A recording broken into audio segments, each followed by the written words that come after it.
ये एक बोर्ड के लिए इंपॉर्टेंस होने वाला है बच्चों। पूरा वीडियो देखिए, लास्ट में विज्ञापन कैसे लिखते हैं उसके बारे में डिटेल से बताया गया है बच्चों इसमें। और अभी इसमें मोस्ट इंपॉर्टेंट वीवीआई सवाल नहीं है, 40 ऑब्जेक्टिव्स है जो बेहतरीन है। आप लोग पूरा वीडियो देखिए अंत तक, और लास्ट में विज्ञापन के बारे में आप लोगों को जानकारी जरूर मिलेगा। पूरा वीडियो अच्छी तरह से आप देखिए और समझिए, यहाँ पे समझिए, और रिवीजन का भी एक मौका आप लोगों को यहाँ पे मिलेगा। बेहतरीन सवाल है बच्चों, ये हैं तो गद्यांश आप लोग पढ़ लीजिएगा बहुत बढ़िया से, और गद्यांश से ही आपको यहाँ पे आंसर देना है, यानी कि नकल करना है। गद्यांश में आंसर इसका छिपा हुआ है, 5 सवाल है, पांचों का आंसर गद्यांश में छिपा हुआ है। गद्यांश को पढ़ना है और उसका आंसर देना है। चलिए हमने गद्यांश यहाँ पे शुरू करते हैं पढ़ने के लिए, या फिर आप लोग पढ़ लीजिएगा बढ़िया, ठीक है ना, क्योंकि यहाँ पे देर ना करते हुए हमने आंसर की ओर चलते हैं। आप जब बढ़िया से पढ़ के जरूर इसका आंसर बना लीजिएगा बच्चों। देखिए पहला नंबर का सवाल यहाँ पे, देखिए हम गद्यांश आप पढ़ लीजिएगा। जैसे स्वावलंबन का अर्थ है अपना अवलंबन अर्थात आश्रय या सहारा आप बनना, किसी दूसरे पर बोझ न बनकर, या निर्भर अर्थात आश्रित न रहकर अपने आप पर निर्भर या आश्रित रहना। संसार में परावलंबी अन्य दूसरों पर आश्रित हो या निर्भर रहना एक प्रकार का पाप है, यह हीन कर्म है। यह आदमी के बाहरी और भीतरी व्यक्तित्व को एकदम हीन और बौना बना देता है। तो उनके इशारों पर नाचने की बाध्यता और व्यवस्था करती है। उनके अपनी इच्छा होने पर भी उसका कोई मूल्य और महत्व नहीं रहता, यानी दूसरे लोगों पे आपको स्वावलंबन नहीं रहना है, दूसरे लोगों पे भरोसे पे नहीं रहना है। यहाँ पर ये गद्यांश में यही कहा गया है बच्चों। सॉरी बच्चों।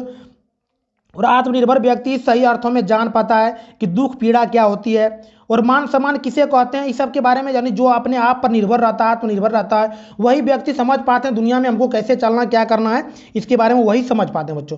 पूरा वीडियो आप लोग देखिए यहाँ पे, और गद्यांश को एक बार आप लोग अपने स्तर से बढ़िया से पढ़ के और इसका आंसर दीजिए। हमने यहाँ पे डायरेक्ट आंसर आपको अभी बता रहे हैं बच्चों। देखिए यहाँ पे क्या है, पहला नंबर का सवाल है स्वावलंबन का अर्थ है। तो स्वावलंबन का अर्थ आपका देखिए क्या हो जाएगा इसमें बच्चों, दूसरे पर आश्रित रहना या अपना सहारा स्वयं। तो अपना सहारा स्वयं बी आपका बिल्कुल राइट आंसर यहाँ पे हो जाएगा बच्चों। फिर देखिए दूसरा नंबर का सवाल देखिए बच्चों, क्या दिया हुआ दूसरा का सवाल है परावलंबी कैसे लोग होते हैं, यानी परावलंबी कैसे लोग होते हैं दूसरा नंबर का। तो दूसरों पर जो आश्रित होता है उसको क्या बोलते हैं हम लोग, परावलंबी बोलते हैं। अभी गद्यांश में दिया हुआ था, तो आंसर रखा ये बिल्कुल राइट आंसर हो जाएगा बच्चों। देखिए तीसरा में परावलंबी किसके अधीन बनकर रहते हैं, जो परावलंबी होते हैं दूसरों पे जो आश्रित होते हैं वह कैसे बनकर रहते हैं, यानी दूसरों पे आश्रय देने वालों पे, यानी जो आश्रय देते हैं उसके ऊपर वो निर्भर रहते हैं परावलंबी आदमी जो रहते हैं। तो आंसर आपका ये बिल्कुल राइट हो जाएगा। फिर देखिए 4 नंबर का दुख पीड़ा और मान सम्मान का महत्व कौन समझ सकते हैं, तो कौन समझ सकते हैं, जो स्वावलंबी होते हैं, आत्मनिर्भर होते हैं, वही समझ पाते हैं ना। तो डी हो जाएगा आपका बिल्कुल राइट आंसर बच्चों। चलिए अगला सवाल देखिए बच्चों, यहाँ पे 5 नंबर में यहाँ पे एक गद्यांश छोटा सा दिया हुआ है काव्यांश ना। पूर्व चलने के बटोही बाट की पहचान कर ले, पुस्तकों में नहीं छापी गई इसकी कहानी, हाल इसका ज्ञात होता है 9 औरों की जुबानी, अनगिनत राही गए उस राह से उनका पता क्या, पर गए कुछ लोग इस पर छोड़ पैरों की निशानी, यानी कुछ कर्म करके छोड़ चले गए। चलिए 5 नंबर का सवाल देखिए बच्चों, बहुत इंपॉर्टेंट होने वाला, पूरा वीडियो जरूर देखिएगा, बहुत इंपॉर्टेंट से वीवीआई सभी यहाँ पे है सवाल। प्रस्तुत काव्यांश में कवि किस राह के संबंध में बताना चाह रहे हैं, तो किस राह के संबंध में बताना चाह रहे हैं, जीवन की राह के बारे में बताना चाह रहे हैं बच्चों। यहाँ पे ए आपका बिल्कुल सही आंसर है बच्चों। चलिए दूसरा सवाल देखिए 6 नंबर का, वीडियो पूरा मोस्ट इंपॉर्टेंट वीवीआई है बच्चों। बटोही का क्या अर्थ होता है, बटोही का क्या अर्थ होता है, तो बटोही का अर्थ होता है राही, सी आपका बिल्कुल सही जवाब है बच्चों, बहुत शानदार। चलिए उसके बाद देखिए यहाँ पे राही की कहानी कहाँ छपी, तो राही की कहानी कहाँ पे छपा था बच्चों, पुस्तक में छप गया था ना, ये आपका बिल्कुल राइट आंसर हो जाएगा बच्चों। चलिए सवाल अगला देखिए, राह पर कितने लोगों के पैरों की निशानी है, राह पे कितने लोगों की पैरों की निशानी है, तो अनगिनत लोगों का है ना, डी आपका बिल्कुल राइट हो जाएगा बच्चों। चलिए आप लोग पूरा वीडियो देखिए खंड ख व्यवहारिक व्याकरण यहाँ पे आ चुका है बच्चों, और जो शानदार होने वाला है। देखिए 9 नंबर में क्या बोल रहा है, प्रेरणार्थक क्रिया हमेशा डैश होती है, किस में होती है, प्रेरणार्थक क्रिया डैश जो होती है ना, किस में होती है, अकर्मक क्रिया में होता है। आंसर आपका ये बिल्कुल राइट हो जाएगा बच्चों यहाँ पे, ठीक। चलिए 10 नंबर का देखिए, किस वाक्य में द्विकर्मक क्रिया, किस वाक्य में द्विकर्मक क्रिया का प्रयोग नहीं हुआ है, किसमें नहीं हुआ है बच्चों, यहाँ पे 10 नंबर का, यानी माँ बच्चे को पानी पिलाती है, तो माँ बच्चे को आम और केले खिलाती है, द्विकर्मक है इसमें, यहाँ पे द्विकर्मक क्रिया नहीं हुआ है, तो ये आंसर आपका ये बिल्कुल राइट हो जाएगा, ठीक। चलिए 11 नंबर का देख लो प्यारे बच्चों, निम्नलिखित में से अकर्मक क्रिया किस वाक्य में, अकर्मक क्रिया किस वाक्य में है, ठीक ना। तो अकर्मक क्रिया देखिए किस में है, बच्चा रोता है, गाय घास चढ़ती है, काम कर रहा है ना, काम प्रधानता हो रहा है यहाँ पे। रानी गाना गाती है तो यहाँ पे भी काम कर रहा है, नहीं गा रही है वो, तो अकर्मक हो गया, यहाँ पे अकर्मक क्रिया बोल रहा है। अकर्मक आपका सी हो जाएगा क्या, बच्चा रो रहा है, रोता है तो अकर्मक क्रिया है। 12 नंबर का प्यारे बच्चों देखो, उषा पतंग उड़ाती है, इस वाक्य में क्रियापद क्या है, तो इस वाक्य में क्रियापद क्या है 12 नंबर में, क्या होगा, तो यानी उड़ाती है हो जाएगा ना। उषा पतंग उड़ाती है जो, वह क्रियापद विशेषण हो जाएगा, सी आपका बिल्कुल राइट। 13 नंबर का देखो, उन्होंने जलेबियां बांटी, इस वाक्य में कौन सा वाच्य है, बताओ कौन सा वाच्य है 13 नंबर का, कौन सा वाच्य होगा इसमें, देखिए बांटी यानी काम कर रहा है ना, क्रमवाच प्रधानता है, आंसर आपका बी बिल्कुल सही हो जाएगा बच्चों। चलिए अगला सवाल देखो यहाँ पे 14 नंबर का बच्चों, पूरा वीडियो देखिए, चैनल पर नया है तो सब्सक्राइब जरूर करिए। यहाँ पे बेहतरीन कंटेंट के साथ लाइव क्लास भी पर डे यहाँ पे लाया जाता है बच्चों, पूरा वीडियो आप लोग जरूर देखिए। देखिए यहाँ पे बच्चों क्या दिया, 14 नंबर में क्या बोल रहा है, जिस वाक्य में कर्ता गौण होता है या लुप्त होता है उसे हम क्या कहते हैं, यानी उसको हम क्या कहते हैं, जिसमें कर्ता ये गौण रहता है या लुप्त रहता है उसको हम क्या बोलते हैं, जल्दी आप लोग अगर जानते हैं कमेंट्स में जरूर बताइएगा क्या कहते हैं। तो अकर्मक अकर्त क्रिया कहते हैं बच्चों, बी आपका बिल्कुल राइट आंसर हो जाएगा, बी आपका बिल्कुल सही जवाब हो जाएगा बच्चों।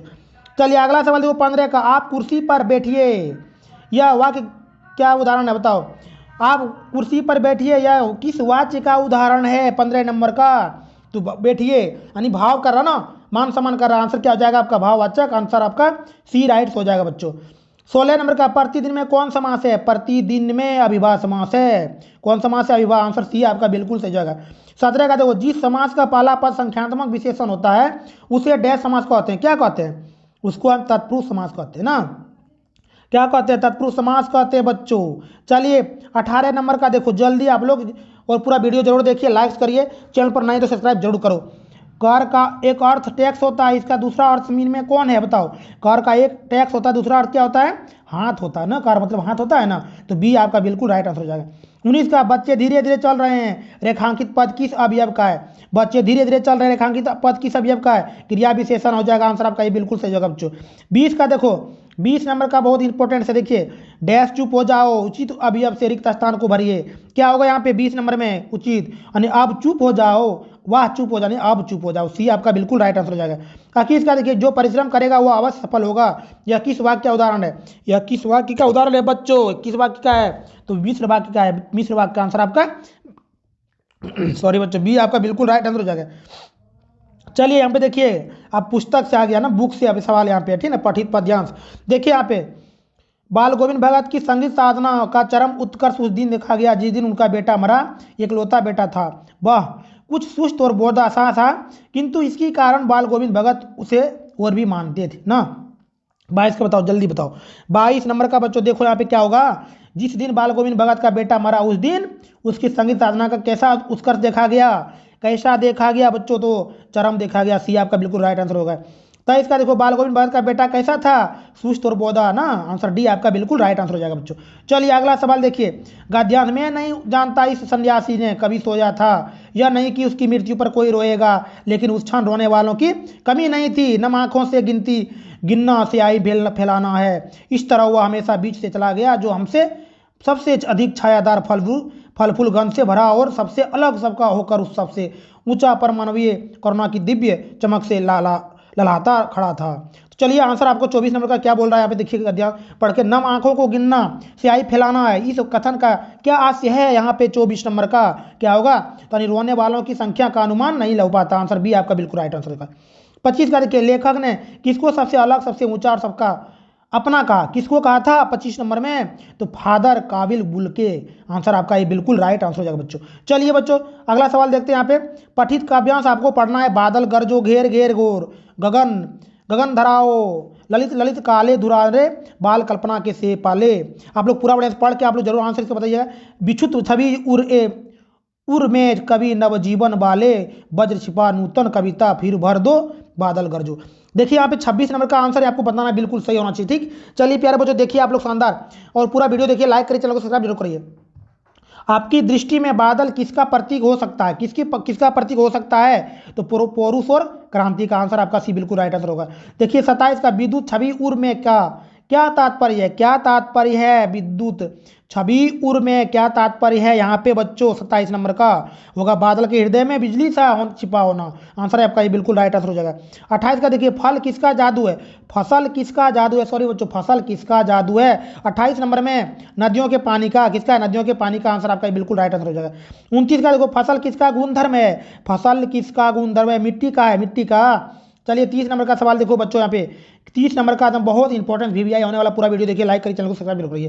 देखिए, दंतुरित, दंतुरित का शाब्दिक अर्थ होता है क्या? बच्चों के नए नए दांत। डी आपका बिल्कुल राइट आंसर हो जाएगा। फसल कविता के कवि का नाम क्या है? 31 नंबर में नाम क्या होगा? नागार्जुन। बी आपका बिल्कुल राइट आंसर है कविता में। चलिए, धुंधला प्रकाश किसका प्रतीक है? अस्पष्ट क्या होगा? और अस्पष्ट। आंसर आपका सी बिल्कुल राइट आंसर हो जाएगा बच्चों। चलिए, तार सप्तक सप्तक किसे कहा गया है? तार सप्तक सप्तक किसे कहा गया है बच्चों? 33 नंबर का सरगम के ऊंचे स्वर को बोला गया है। आपका बिल्कुल राइट आंसर होगा। 34 का परशुराम ने सूर्यवंशम का कलंक किसे कहा? किसको कहा है? जल्दी 34 का बच्चों, लक्ष्मण को बोला। क्या किसको बोला है? परशुराम ने सूर्यवंश का कलंक किसको बोला? तो लक्ष्मण को बोला है। आंसर बच्चा सी हो जाएगा। चलिए, भोलानाथ का वास्तविक नाम क्या है? भोलानाथ का वास्तविक नाम तारकेश्वर नाथ था। आंसर आपका ये बिल्कुल राइट आंसर हो जाएगा बच्चों। चलिए, अगला सवाल देखिए बच्चों, बहुत इंपॉर्टेंट होने वाला है। पूरा वीडियो देखिए, चैनल को लाइक करिए, शेयर करिए, वीडियो को, चैनल को सब्सक्राइब जरूर करिए। जॉर्ज पंचम की नाग पाठ के लेखक कौन है? कौन है? 36 नंबर का जॉर्ज पंचम की नाग पाठ के लेखक कौन है बच्चों? यहाँ पे 36 नंबर का प्यारे बच्चों, जल्दी बताओ कौन है? कमलेश्वरी। आंसर आपका बी बिल्कुल राइट आंसर हो जाएगा। चलिए, यहाँ पे देखिए, लेखिका ने गैंगटॉक को किन लोगों का शहर बताया? किन लोगों का शहर बताया? किनका? मेहनतकश बादशाहों को। आंसर आपका ये बिल्कुल राइट आंसर हो जाएगा बच्चों। नेताजी की मूर्ति में बार बार क्या बदल दिया जाता है? तो चश्मा। चश्मा बी आपका बिल्कुल राइट आंसर हो जाएगा। चलिए, अगला देखिए, लेखक की दृष्टि में खीरा किस वर्ग का प्रतीक है? किस वर्ग का प्रतीक है बच्चों? मामूली लोगों का। आंसर आपका ये बिल्कुल राइट आंसर होगा। 40 में देखिए, मनु भंडारी का बचपन कहाँ बीता? तो अजमेर में बीता। अजमेर ऑप्शन में नहीं है बच्चों, अजमेर। आंसर आपका बिल्कुल राइट आंसर हो जाएगा। चलिए, अगला वीडियो में मिलते हैं बच्चों। आप लोग पूरा वीडियो देखिए।